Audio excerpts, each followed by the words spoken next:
बयजोंबो सिनायजानाय बर' आरो असमिया सावथुननि फेस्ला फावखुंगुर फैलाव बसुमतारीनि सारादुखौ 25 मे खालि खुंनो थाखाय आखायाव लादों।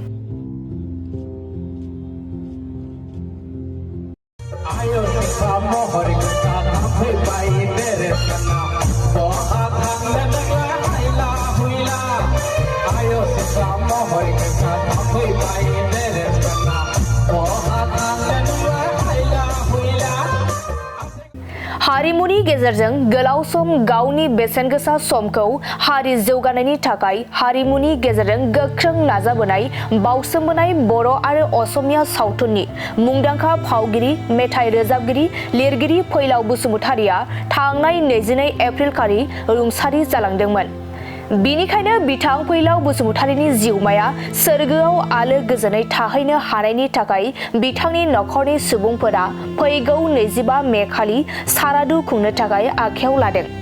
आरो बर' सावथुन मुलुगनि मुंदांखा फेस्ला फावखुंगुर मेन्देला ब्रह्मआ बिथां फैलाव बसुमतारीनि रुंसारि जानायखौ दुखु फोरमायनायजों लोगोसे बर' सावथुन मुलुगनि साफ्रोम फाव खालामगिरिफोरखौ बिथांनि सारादुआव बाहागो लाफैनो थाखाय बड'लेण्ड बुब्लिनि गाहाय सुजुगिरि राकेश रामसियारिनि जर'ख खौरांनि गेजेरजों खावलायहरदों बिथां मेन्देला ब्रह्मआ।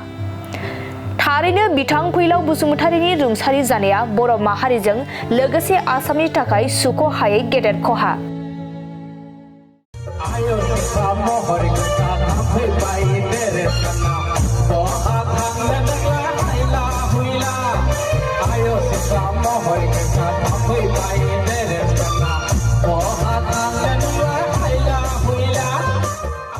सासे जों मिथिगौ जे बर' हारिनि सासे गोख्रों फावखुंगुर आरो बिथाङा असमिया सावथुन जगतावबो गोबां बिहोमा होनाय बिथां फैलाव बसुमतारी बिथाङा नोंथांमोननि जायगानि थामहिनबा एरियानि जा बिथांनि जे श्राद्ध दङ बेखौ माब्ला आरो बिथांनि थाखाय मा हाबाफारि लानायखौ जादों?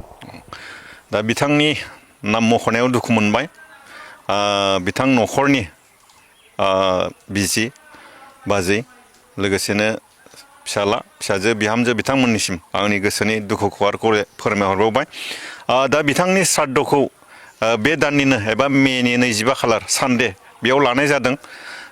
बेखायनो आं नैदे नोंथांमोननि गेजेरजों आं फोरमायगोन जोंनि जेसेबां आर्टिस्टफोर दङ बिथांमोना लाइजामखौ बोरैबा हैजायाब्लाबो साफ्रोमबो मोनफ्रोमबो जिल्लानि मोनफ्रोमबो डिस्ट्रिक्टनि जायफोर आफादगिरि नेहाथारि लोगोसेनो जायफोर मावथिफोर दङ बिथांमोना जेन साफ्रोमबो गावनि लोगो गावनिनो मानसि होननानै बै सानखालि बिथांनि दुखुनि समाव खनसे नुजाफैयोब्ला जानो हागौ बिथांनि नखरनि मानसिफोरा गोजोनगोन।